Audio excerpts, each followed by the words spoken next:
네, 감사합니다. 네, 오늘 성탄절을 맞이해서 우리 할렐루야 성가대에서 또 준비해 주시고 우리 다니엘부에서도 이렇게 준비해 주신 것 참 감사합니다.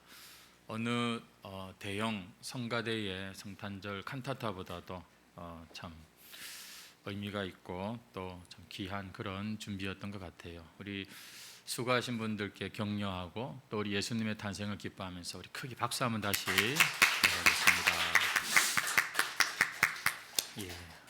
이 시간은 준비된 오늘 이 세례식을 거행하도록 하겠습니다. 이 세례 받으실 우리 이슬의 학생은 앞으로 나와주시기 바랍니다. 가운데 서시고 큰 소리로 대답을 하실 때 이제 서약을 먼저 하고 세례식을 할 건데 우리 수리 학생은 손을 딱 들고 그렇게 우리 서약을 해주시면 되겠습니다. 이스레 학생은 자신이 하나님 앞에 죄인인 줄 알며 당연히 그의 진노를 받아야 할 사람이지만 하나님의 크신 자비에 의해서 구원 얻는 길 외에 소망이 없는 자신인 것을 인식하십니까? 이스라엘 학생은 우리 주 예수 그리스도가 하나님의 아들이심과 죄인을 구원하기 위하여 오셨으며 복음에서 말한 바와 같이 구원하실 이는 오직 예수 그리스도 한 분뿐인 줄 알아 그를 영접하고 그에게만 의지하기로 작정하십니까? 우리 이스라엘 학생은 지금 성령의 은혜만을 의지하고 또 그리스도를 쫓는 자가 되어서 모든 죄를 버리고 그의 가르침과 또 모범을 따라서 살기로 작정하십니까? 우리 이스라엘 학생은 이제부터 해광교회의 관할과 치리에 복종하고 성결과 화평을 이루도록 노력하기로 작정하십니까? 예. 우리 장로님 나와서 준비해 주시기 바랍니다.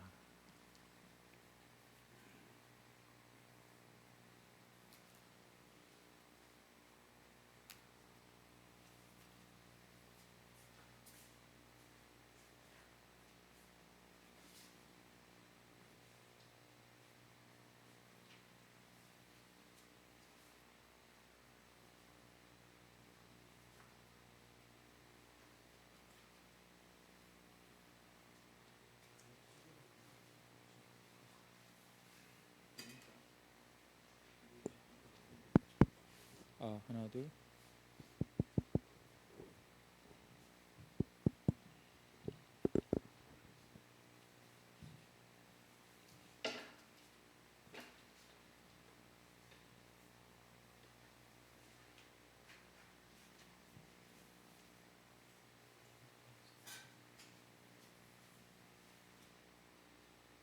예수를 구주로 믿는 하나님의 자녀 이스라엘에게 제가 성부와 성자와 성령의 이름으로 세례를 주노라. 아멘. 기도하겠습니다. 하나님 아버지, 우리 이스라엘을 하나님께서 창세전부터 택하시고 예정하시고 뜻하신 가운데 믿음의 가정에 이렇게 태어나게 하시고 오늘까지 자라게 해주시고 이렇게 하나님 앞에 또 믿음을 고백하고 서약하며 세례받게 해주시니 감사합니다. 이 모든 구원의 은혜가 하나님께 있음을 믿고 다시 한번 전적으로 하나님의 그 사랑에 귀의하며 하나님의 그 품에 안겨 살아가는 복된 스레의 인생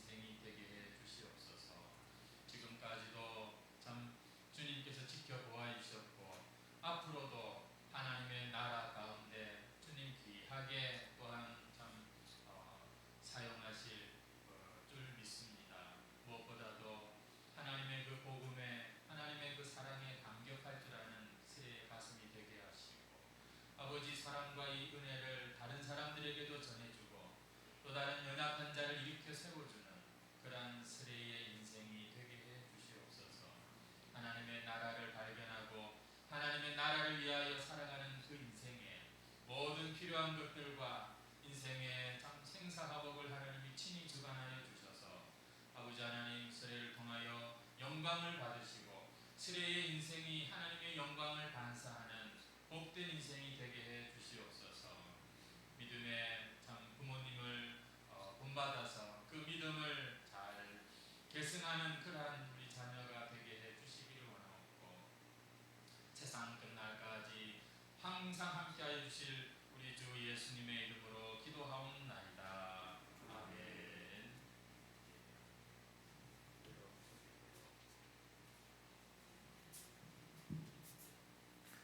예, 공부하도록 하겠습니다.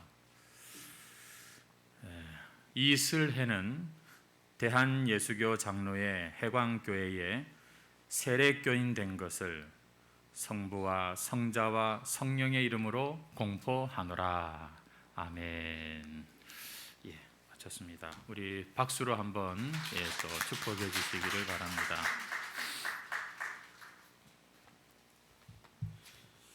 이제 우리 하나님 말씀을 다 같이 보겠습니다. 마태복음 1장 18절부터 23절 말씀입니다.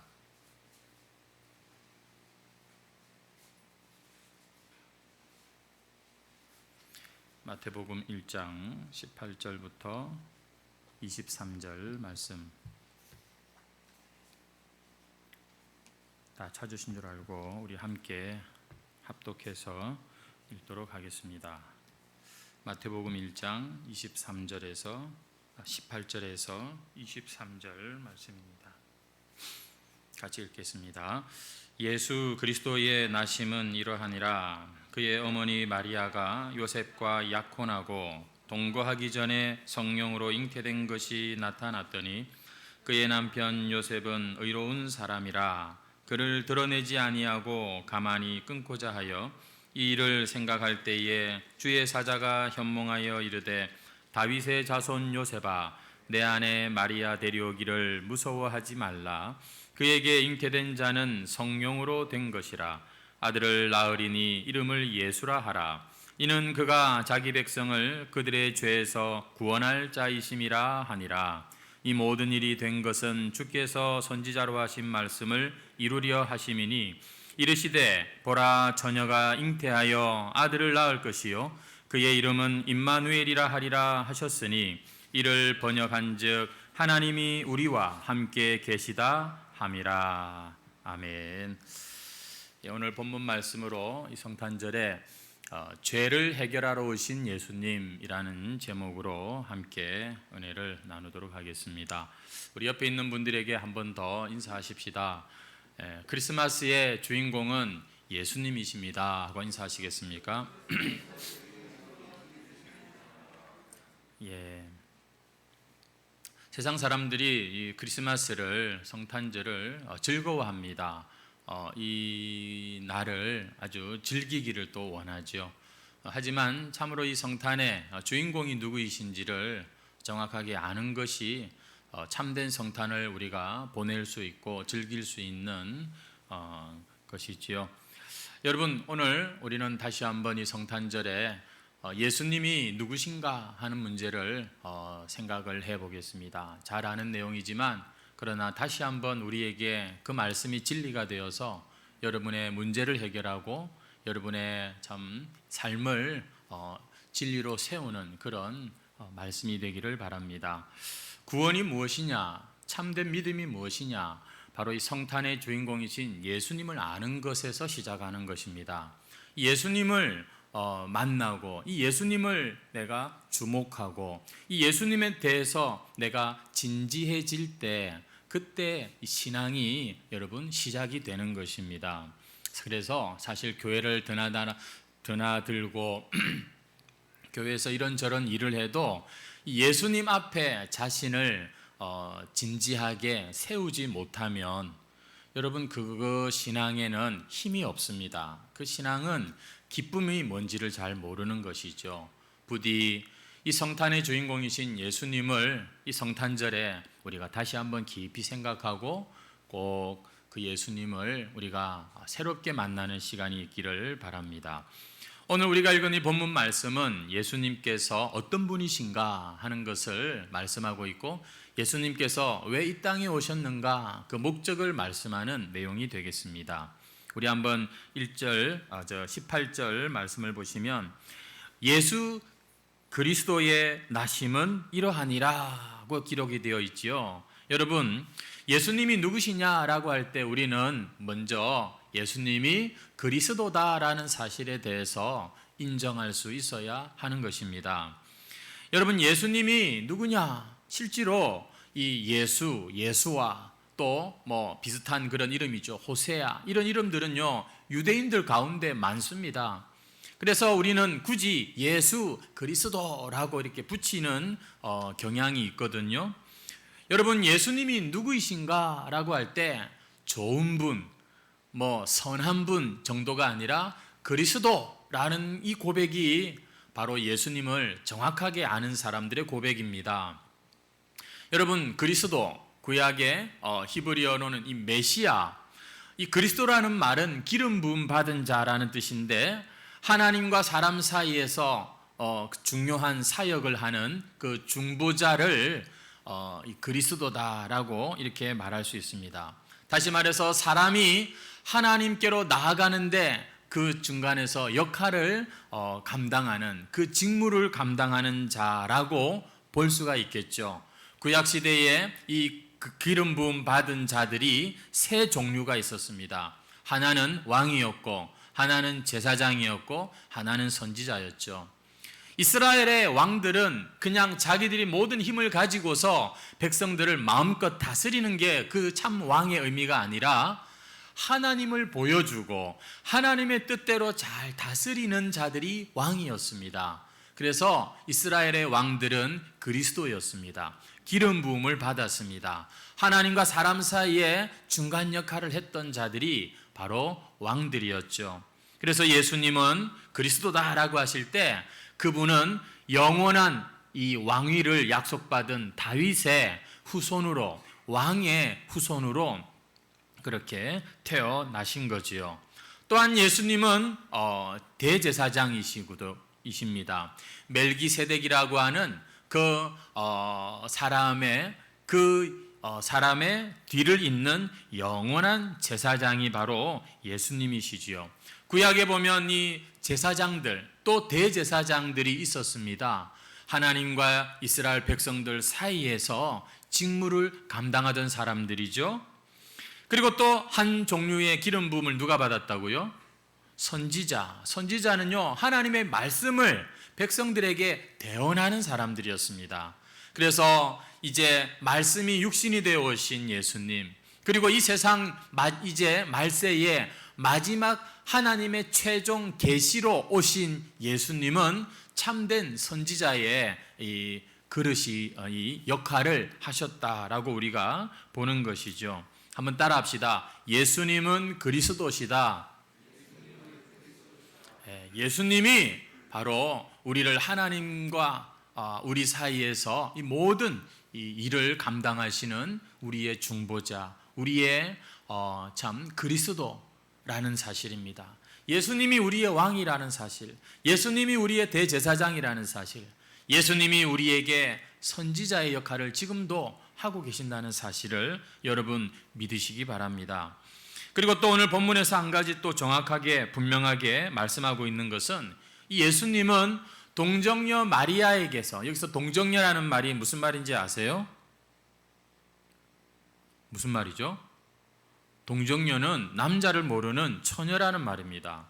여러분, 이 처녀의 몸에서 예수님이 태어나셨다는 겁니다. 어떻게 해요? 성령으로 잉태되었다라고 성경은 말씀하고 있는 것이죠. 여러분, 성탄절에 탄생하신 아기 예수님은 바로 이 성령으로 잉태된 여자의 몸을 통해서 나왔 참 사람이지만, 그러나 성령으로 잉태된 분이 바로 예수님이라는 사실입니다. 여러분은 예수님을 그렇게 알고 믿으십니까? 나 예수님 좋아해요, 사랑해요. 하지만 어떻게 남자 없이 그렇게 태어날 수 있을까? 여기에 대해서는 애매한 태도를 가지는 분이 있다면 그 사람은 예수를 아직도 믿지 않는 사람입니다. 단지 예수님을 훌륭한 인류의 스승으로 여길 정도겠죠.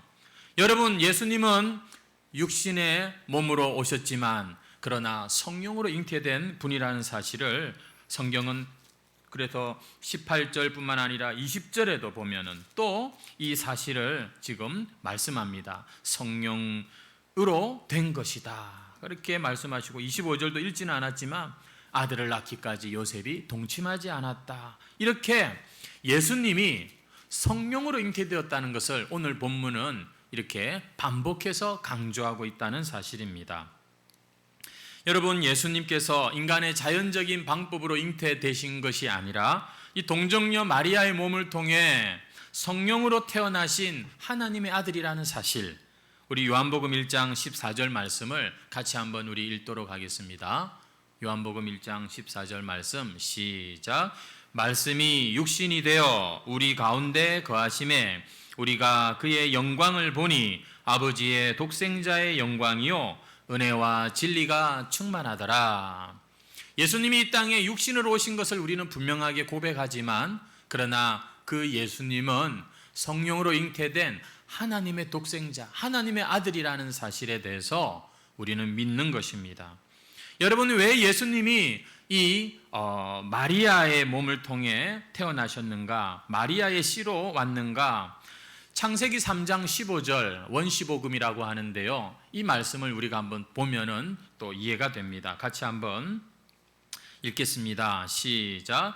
내가 너로 여자와 원수가 되게 하고 내 후손도 여자의 후손과 원수가 되게 하리니 여자의 후손은 내 머리를 상하게 할 것이요 너는 그의 발꿈치를 상하게 할 것이라고 말씀하고 계시죠. 여러분, 이 창세기 3장 15절이 언제 때 이야기입니까? 그것은 아담이 범죄한 이후에 하나님께서 약속하시는 그런 이 복음의 말씀입니다. 여인의 후손으로 오는 자가 이 사단의 머리를 상하게 할 것이다 라고 이렇게 예언하고 계시죠. 여러분, 이 말씀은 메시아에 대한 성경의 첫 번째 예언이라고 합니다. 여기 보면 이 여인이라고 하는 이 단어가 히브리 말로 이샤라고 하는데 그 앞에 이 정관사 하를 붙여가지고 그 여자라는 그런 뜻이 되겠습니다. 그 여인에게서 나는 그 씨가 바로 메시아, 이 원수의 머리를 상하게 할 바로 메시아다라고 지금 예언되어 있고, 이 예언의 말씀이 바로 예수님께서 그 여인, 남자를 아직 알지 못하는 이 동정녀 마리아에게서 성령으로 나실 때 창세기 3장 15절 말씀이 성취가 되는 이런 일이 일어난 것입니다. 여러분, 이렇게 예수님이 이 땅에 오신 것은 자연적으로 남녀가 결혼해서 잉태된 것이 아니라 성령으로 잉태되었다. 이 사실을 왜 이렇게 성경이 자꾸 강조하는가 하면은 우리 예수님은 아담 이후로부터 모든 인간들에게 내려오는 이 죄를 물려받지 않았다는 차원에서 여러분, 이 성령으로 잉태된 것이 너무 중요한 것입니다. 그래서 우리가 사도신경에서도 그렇게 고백을 하고 여러분, 우리가 증거를 하는 것이죠. 우리가 예수님을 믿는다는 것은 예수님이 성령으로 잉태되신 죄가 없는 분이라는 것을 믿는 것입니다. 우리 히브리서 4장 15절 말씀에도 증거하는데 같이 한번 읽겠습니다. 시작. 우리에게 있는 대제사장은 우리의 연약함을 동정하지 못하시리가 아니요 모든 일에 우리와 똑같이 시험을 받으신 이로되 죄는, 여러분, 예수님이 죄 없이 이 땅에 오시기 위하여 성령으로 잉태가 되었던 것입니다. 예수님께서 성령의 잉태로 처녀의 몸에서 탄생하신 이유가 뭐라고요? 우리의 죄 때문입니다. 모든 인간들이 다 타락하고 여러분 그래서 사람들 안에는 이 죄가 흐르고 있단 말이죠. 여러분, 일반적으로 태어난 이 세상의 모든 인간들은 다 죄인입니다. 아담의 그 죄를, 유전자를 물려받은 그러한 죄인이라는 것이죠. 죄인 아닌 사람이 없어요. 그래서 예수님은 이 땅에 육신으로 오시나 그러나 성령으로 잉태가 된 것입니다. 그런 차원에서 여러분, 우리가 기독교에 중요한 교리들이 많지 않습니까? 십자가를 우리가 믿습니다.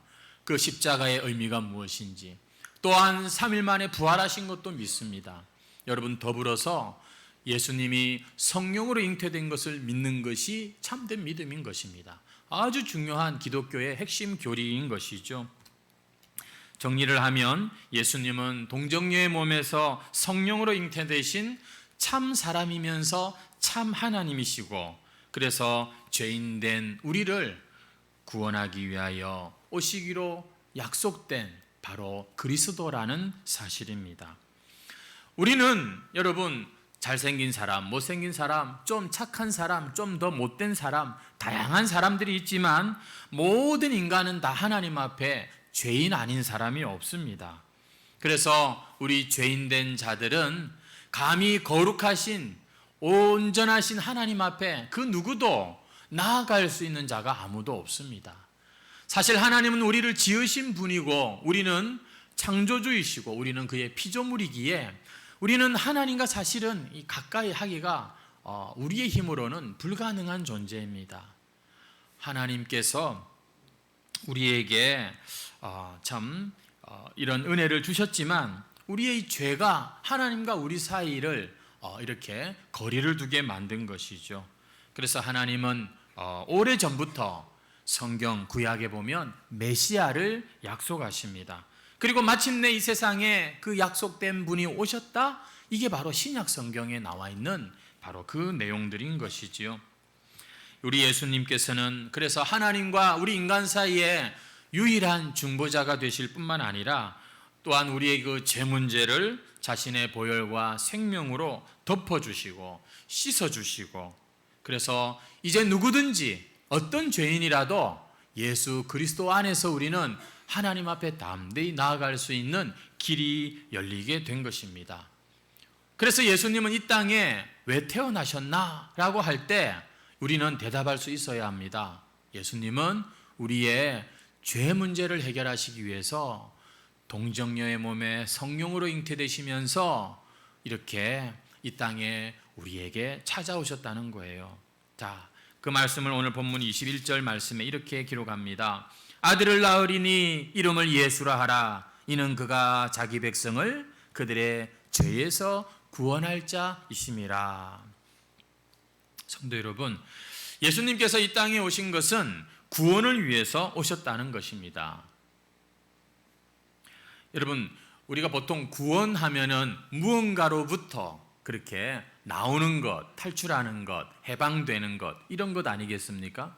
보통 우리가 구원 그러면은 지옥 가지 않고 천국 가는 것, 이렇게 생각을 할 수 있습니다. 우리가 뭔가 망하는 것으로부터 그렇게 구원받는다라고 생각하는데 맞는 말이지만 여러분, 우리가 망할 수밖에 없고 지옥 갈 수밖에 없게 만드는 원인은 죄 때문 아닙니까? 죄 때문에 우리가 지옥 가고 망할 수밖에 없죠. 그래서 여러분, 이 죄로부터 구원을 받는 것입니다. 말씀대로 자기 백성을 그들의 죄에서 구원할 자라는 것입니다. 한번 따라해 보시죠. 죄에서 구원하시는 예수님. 여러분, 사람들이 보면요, 이 죄 때문에 보면 하나님의 그 뜻대로 살지를 못합니다. 죄 때문에 지옥 같은 삶을 살다 결국 지옥 가는 것입니다. 그래서 하나님은 우리를 이 죄로부터 구원하시기 위해서 아들을 보내셨다는 사실입니다. 여러분이 죄로부터 우리를 구원한다? 이게 무슨 말일까요? 죄가 뭔지를 정의할 수 있어야 되겠죠. 여러분, 죄는 뭐라고 생각하십니까? 여러분이 생각하는 가장 큰 죄는 뭡니까? 살인죄입니까? 간음죄입니까? 아니면은 횡령하는 그런 죄입니까? 성경이 말하는 죄가 뭘까요? 여러분, 에덴 동산에서 사람이 처음 범죄한 게 뭡니까? 선악과를 따먹었죠. 여러분이 선악과를 먹은 그 행위가 왜 죄가 될까요? 배고프면 먹을 수도 있는 것 아니겠습니까? 하나님이 금하신 것을 어겼기 때문에 죄가 된 겁니다. 그 선악과 그 자체가 무슨 아주 대단한 의미가 아니라 하나님이 선을 딱 정하셨는데 그 선을 넘어버린 그게 하나님과 그 아담 사이에 문제가 생기게 된 이유였죠. 여러분, 성경이 말하는 죄는 뭐냐면 하나님의 말씀을 무시하고 하나님의 말씀을 불순종하는 걸 죄라고 말을 합니다. 그래서 우리가 이 죄에 대한 개념을 분명하게 좀 가져야 돼요. 안 그러면 여러분, 다른 세상에 우리보다 더 착한 그런 사람도 많습니다.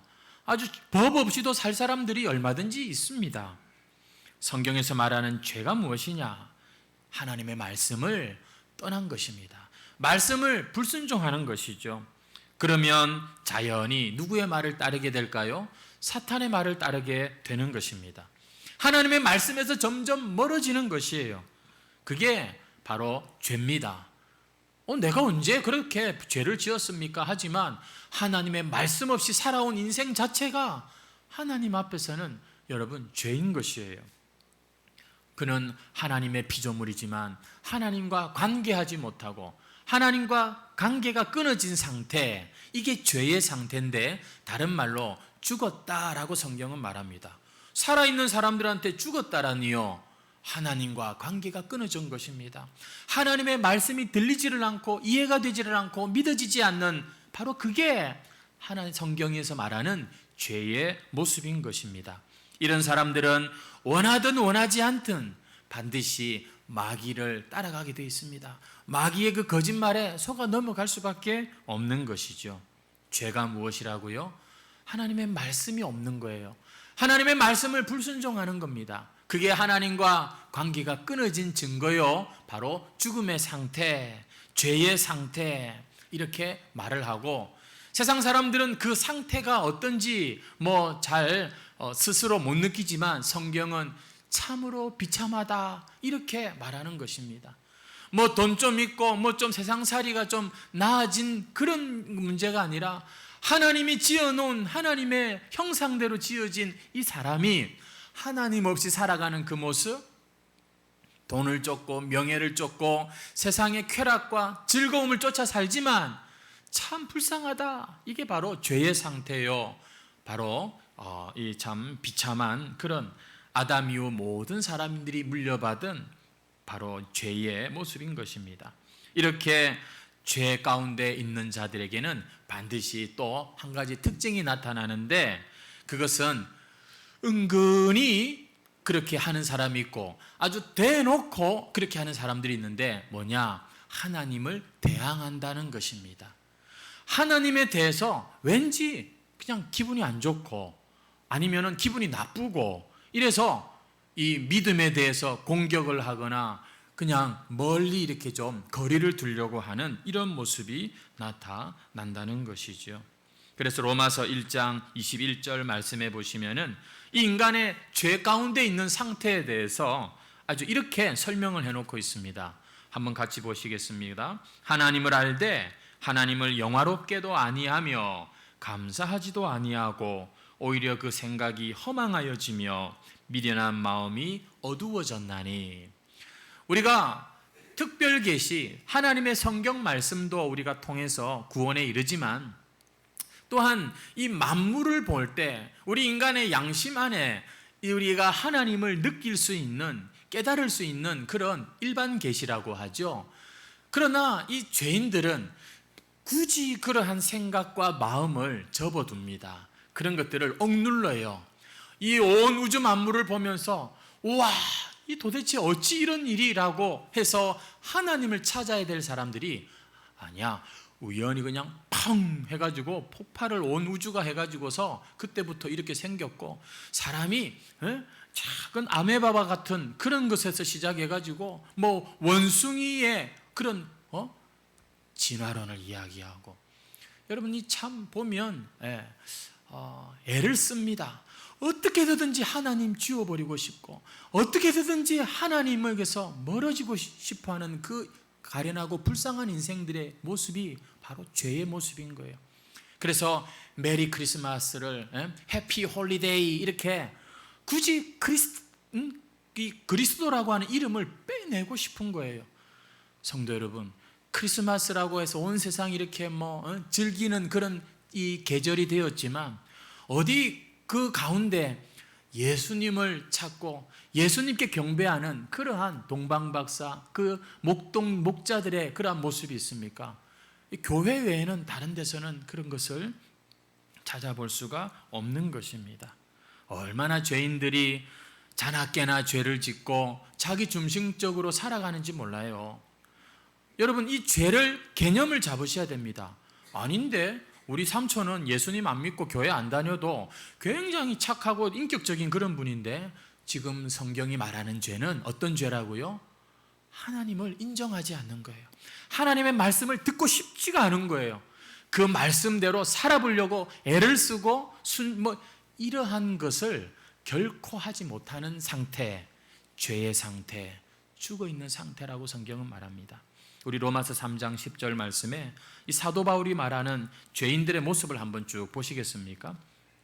같이 한번 읽겠습니다. 시작.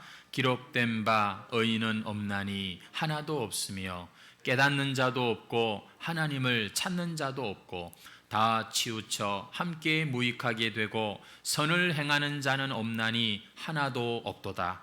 그들의 목구멍은 열린 무덤이요 그 혀로는 속임을 일삼으며 그 입술에는 독사의 독이 있고 그 입에는 저주와 악독이 가득하고 그 발은 피 흘리는 데 빠른지라. 파멸과 고생이 그 길에 있어 평강의 길을 알지 못하였고 그들의 눈앞에 하나님을 두려워함이 없느니라 함과 같으니라. 이렇게 모두가 예외 없이 죽음의 병에 걸려 있다라고 성경은 고발하고 있는 것입니다. 더 불행한 것은 우리 스스로의 힘으로는 이 죄의 문제를 해결할 방법이 없는데, 여러분, 아기 예수님이 이 땅에 탄생하신 것은 그 죄 없는 인간들의 그 죄값을 예수님이 대신 져주시려고 이렇게 아기의 몸으로, 여러분, 그 핏덩어리로 육체로 이 땅에 오신 겁니다. 성령으로 잉태가 되셔서요. 죄가, 예수님도 만약에 죄를 인자를 가지고 태어나셨으면 어찌 다른 사람의 죄를 책임질 수 있겠습니까? 성령으로 잉태되신 예수님은 죄가 없으시기에 다른 사람들을 위하여 대신 죽을 수 있는 사실 유일한, 여러분, 이 대속 제물의 자격이 있는 분이지요. 우리 부모님들이 얼마나 자녀들을 사랑합니까? 그럼에도 불구하고 여러분들의 영혼을 구원할 수는 없는 거예요. 여러분들의 죄를 대신 짊어질 수는 없는 것입니다. 오직 동정녀의 몸에서 성령으로 잉태된 예수님만이 우리의 죄 문제를 해결할 수가 있는 것이죠. 오늘 본문 말씀은 하나님께서 이 인간 세상의 죄의 문제를 해결하기 위해 보내신 이 메시아가 이 땅에 오셨다, 이 이야기를 이렇게 알려주는 말씀입니다. 그래서 예수님은 완전한 사람으로 또 죄는 없으신 하나님과 우리 사이에 중보자로 오셨다는 것이죠. 그 비결이 바로 동정녀의 탄생이라는 것입니다. 여러분, 예수님께서 이 동정녀의 몸을 통해 이 땅에 오신 것은 우리 대신 죽으시기 위함입니다. 우리가 죄에 싹쓴 사망이요 죽어야 되는데 예수님이 대신 죽으려고 죄 없는 육체의 몸으로 이 땅에 오신 것이지요. 그게 성탄의 가장 중요한 의미가 되는 것입니다. 그러면 무슨 일이 일어나는데요? 예수님이 우리 대신 죽으면 어떤 좋은 게 우리한테 떨어집니까? 여러분, 이 죄 문제가 해결되면 하나님과 우리가 이제는 다시 화목할 수 있게 되는 겁니다. 이 하나님 없는 우리의 마음에 하나님이 이제 찾아오시고 들어오시는 놀라운 일이 일어나는 것이 바로 이 성탄의 축복이고 능력인 것입니다. 그래서 원래 하나님의 온전한 그 피조물로 살아갈 수 있도록 예수님이 육체로 이 땅에 오신 거예요. 원래 지음받은 목적대로 살 수 있는 길을 열어주시기 위해서 하나님과 그 교제가 단절된 그 가련하고 비참한 죄의 상태에 있는 그러한 자기 백성들을 찾아내어 구원하시기 위해서 이 땅에 아기의 몸으로 오신 거예요.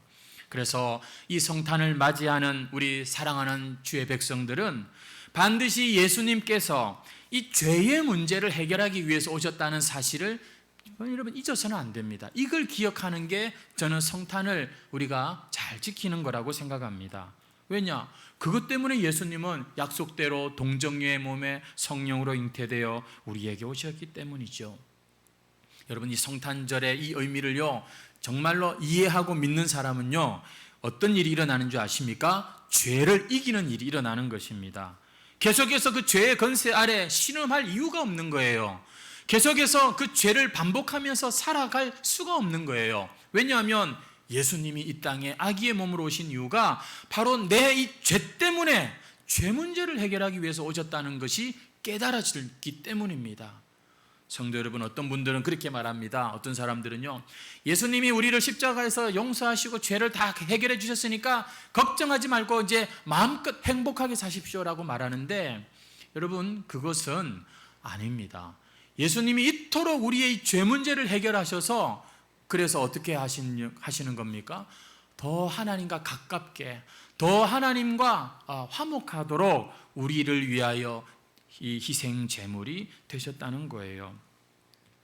여러분 그래서요 성도는 의도적으로 죄를 지으려고 하니까 스스로 죄를 짓는 겁니다. 제가 어쩔 수 없어서 죄를 지었거든요. 제가 너무너무 형편이 어렵고 힘들어서 그만 또 이렇게 넘어지고 말았네요. 저도 그런 변명을 참 많이 하면서 살았습니다. 지금도 나의 연약함을 주님 앞에 자백하지 않을 수가 없는 죄인입니다.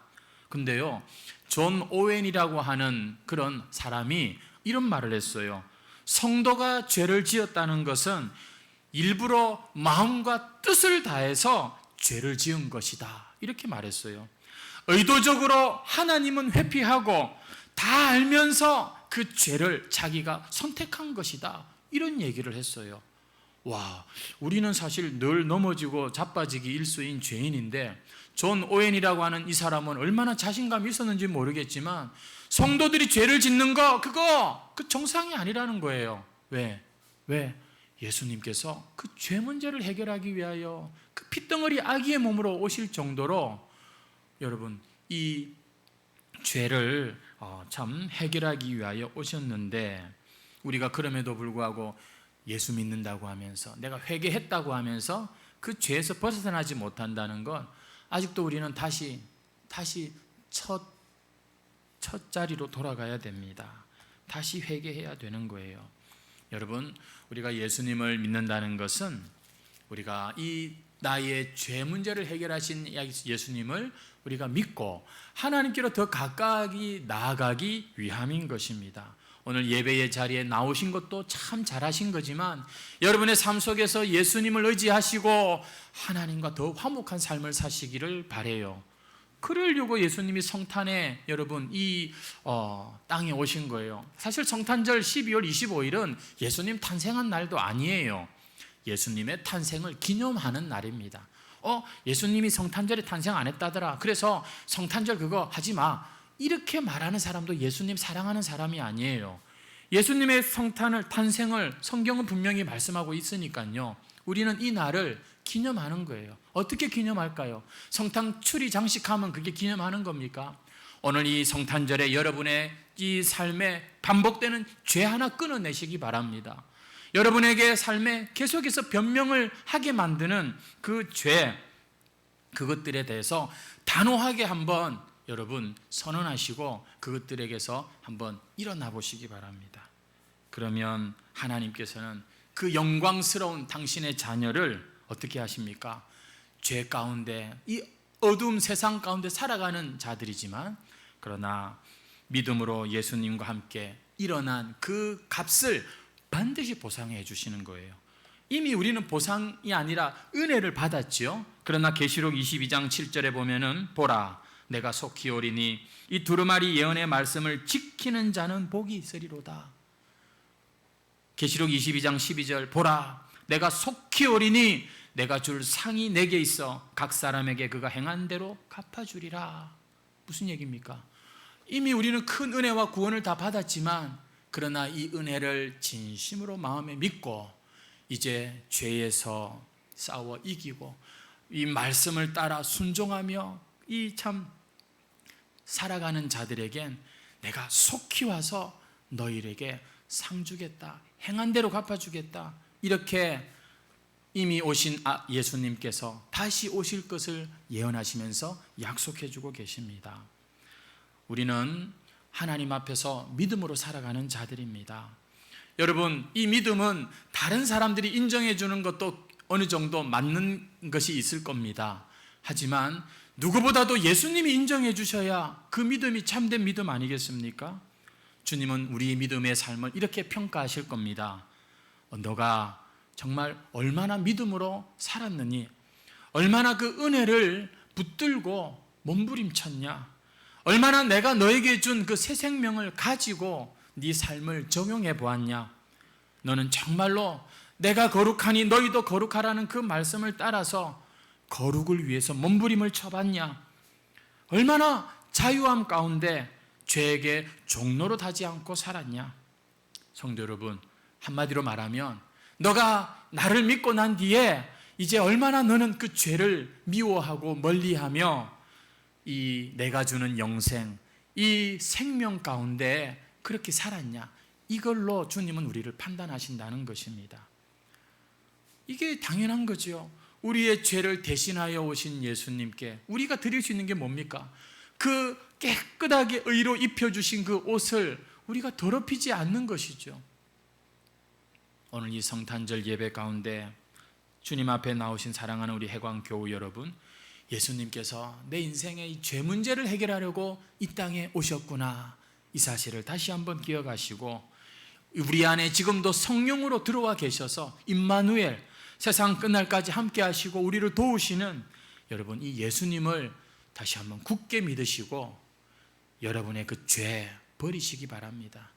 여러분의 그 연약함들을 여러분 습관처럼 변명하지 마시기 바랍니다. 왜냐?